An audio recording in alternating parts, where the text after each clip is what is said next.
My name's Frank McCormick. I'm the editor of the Waterways Journal, and this is an installment of WJ Talk, the Waterways Journal. And I'm with Captain David Smith. Good morning, Captain Smith. Good morning. So, Captain Smith is a columnist and a reporter for the Waterways Journal and pens the old boat column each week, which is not only one of the most popular parts of the magazine, but it's one of my favorite parts of the magazine. Look forward to it every week. So, Captain Smith, I've joked about this before, but when I have only known somebody for a short amount of time, just my mind fixes that person in, whatever age range or whatever you're doing right now. So I don't know much of your story at all. So would you tell a little bit about how you got started in the maritime industry and where you were and just what got you interested to begin with? Well, I basically just grew up on the river. My family all worked on the river. My grandmother was a cook even, and dad worked at a local harbor service here, Murray Boggs and Sons in Catlettsburg.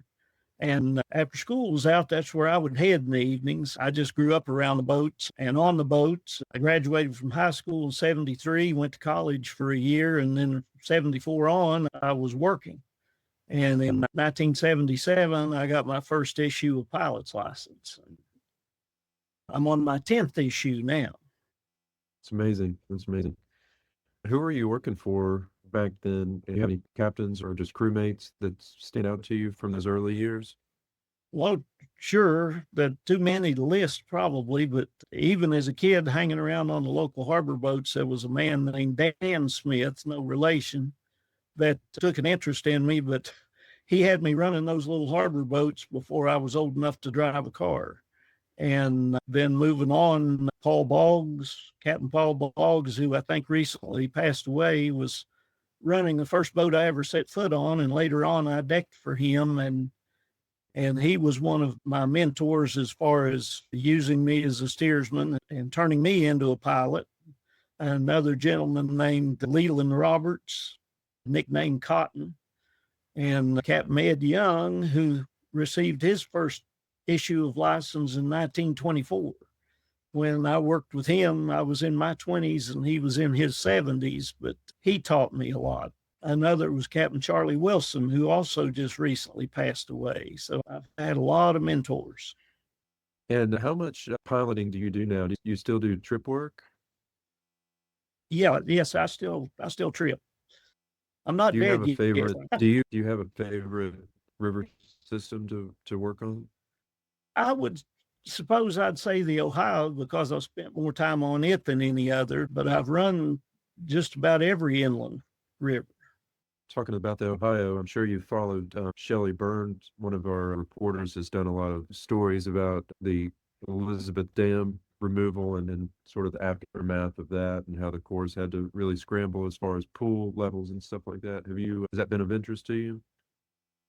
Oh, I like to follow it because I spent a lot of time up there. A small family owned company owned by Clarence Boggs. And then for 20 years after that, I was with Ashland Oil. Our regular run was up there through that lock. We'd go just above there and we'd sometimes we'd have to trip up through there. We would tie our tow off mile 21 and take a few barges at a time that we could fit in the lock. And we'd triple or quadruple trip up through that lock to get all our barges up to Floor F, Pennsylvania, and then do the same thing coming back out. So not having it there would be nice, but my time up there is probably come and gone. Uh-huh, uh-huh. I was going to ask about, you write the old boat column. It's an amazing way to bring out some of the history. When did you sort of begin getting interested in just tracking the history of boats? Have you always been interested in boats from generations ago and just kind of the history of how boats continue working down through the years, or is that a more recent thing? No, I've always had an interest in history, period. When I was a teenager, a local gentleman named Bob Kennedy, who worked for Ashland, had been a mate for Ashland and then went to the loading dock and ultimately to the office in marine sales. Got to know him. He was a local historian, column for the newspaper. And when J. Mac Gamble died, he wrote the Upper Ohio News and the Waterways Journal. But Kennedy is the one that I credit with getting me interested in a lot of things, including the Sons and Daughters of Pioneer Rivermen, better known as S&D. He took me up, myself and a good friend of mine, Jim Armstrong, to a meeting when we were probably 14 or 15 years old. Well, he really fostered my interest in river history. And I know in some of the old boat columns, you'll send a scan of an old issue of the Waterways Journal. Can you tell me about your personal collections of copies of the Waterways Journal and photos? Well, I'm running out of wall space for a bookcase. I would estimate I've probably got 400 or 500 copies of the Waterways Journal going back to 1907. Most of them are in the 20s, 30s, 40s, and 50s. And have you just collected those over the years, or did people gifted them to you? A lot of them were gifted to me. Some I even purchased off of eBay. That's amazing. I think I shared with you a recent story we did was a tugboat company in New Orleans that put into service a new to them tugboat. Part of the story was that the company got started when the owners sold their explosives business. I thought that was an interesting story and really out of the blue, but I wanted to hear if you have any favorite old boats or favorite boat related stories, and if you could share one or two. Well, one of my all-time favorite old boats is the J.S. Lewis. It's still in existence. It's not running as a towboat anymore, but the Neals purchased it from Amherst, who had owned it for 70 years, and just to preserve it. And you know, it was built at Ward in 1931, as a steamboat, and was dieselized in 1958.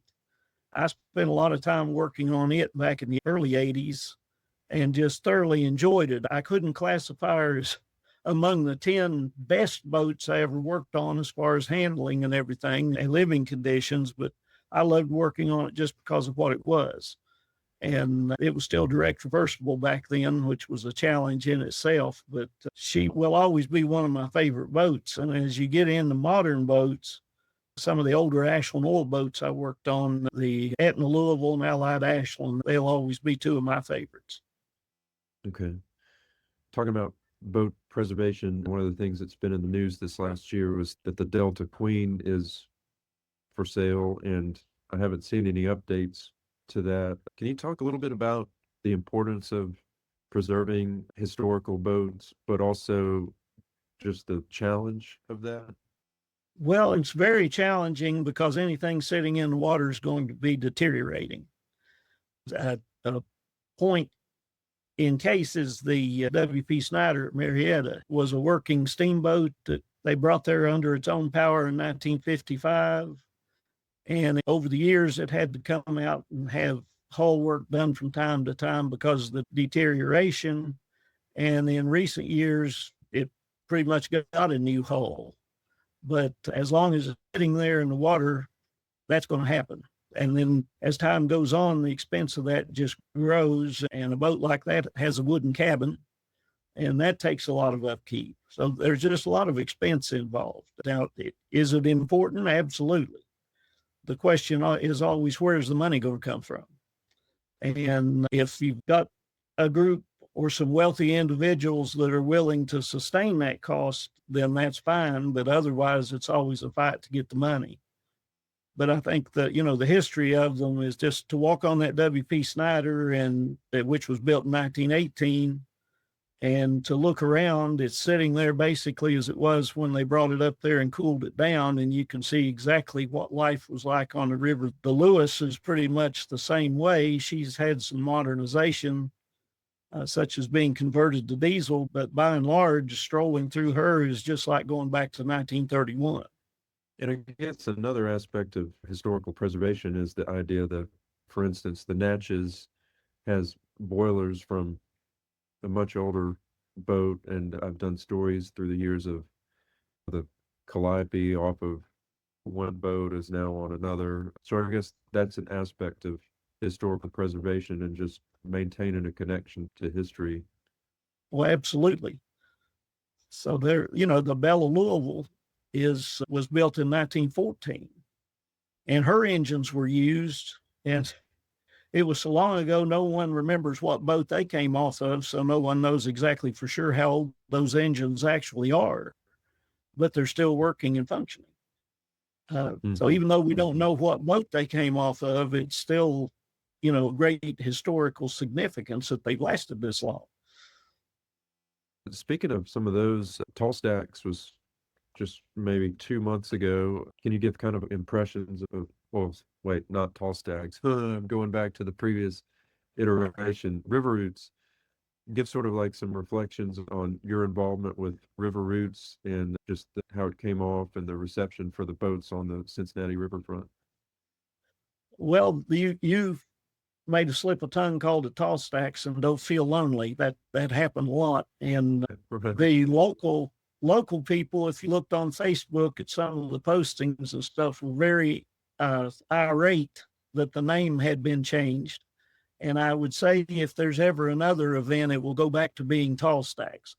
But tall stacks began in 1988, and my wife and I had been married a year, and Nelson Jones was the head of Madison Coal at the time, and he got a hold of me and asked if I'd help him take the boat down to J.S. Lewis.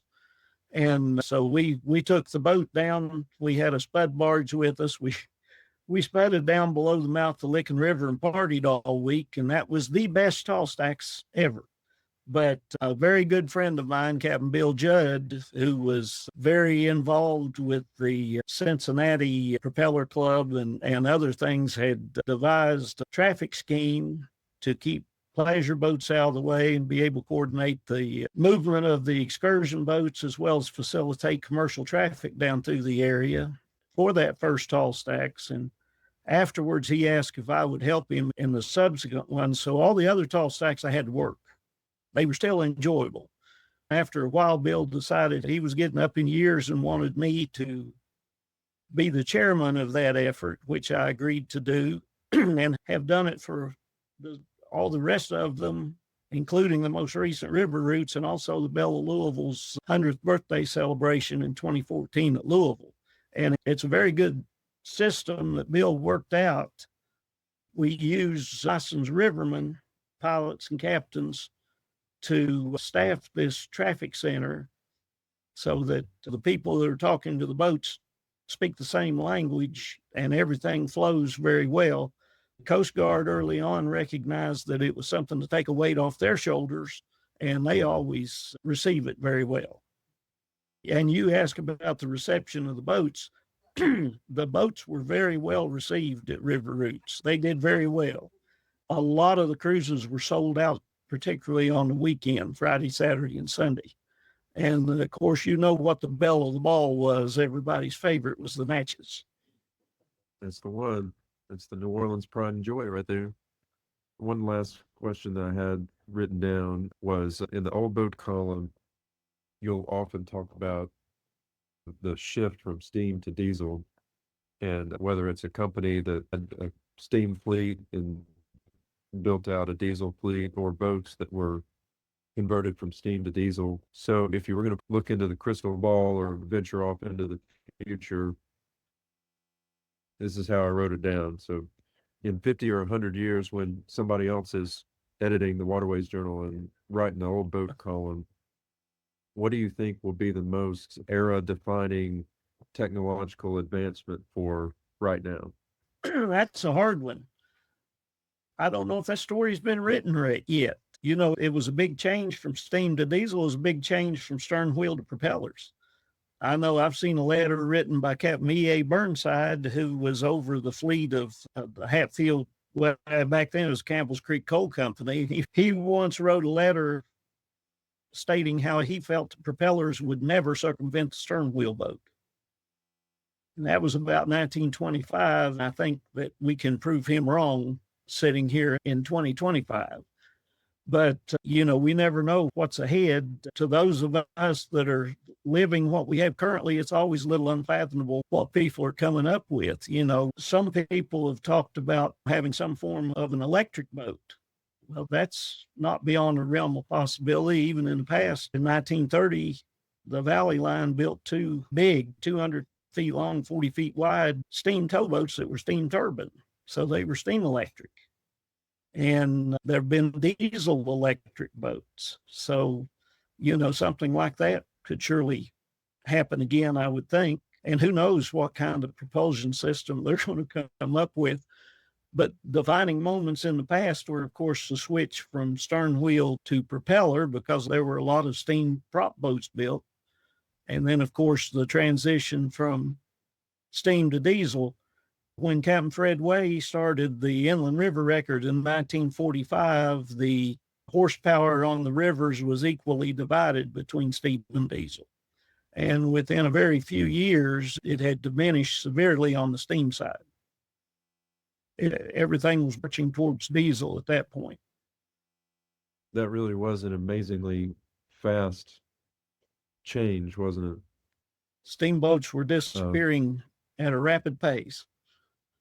And that was a financial consideration. It took so many more people to run a steamboat. And they really, at the end of the day, they weren't quite as efficient as a diesel boat. Of course, when I read your columns about the old boats, they're working on the same river systems, pushing barges that largely look a whole lot alike. And so there is a lot of constants, even as we're talking about changes over the years.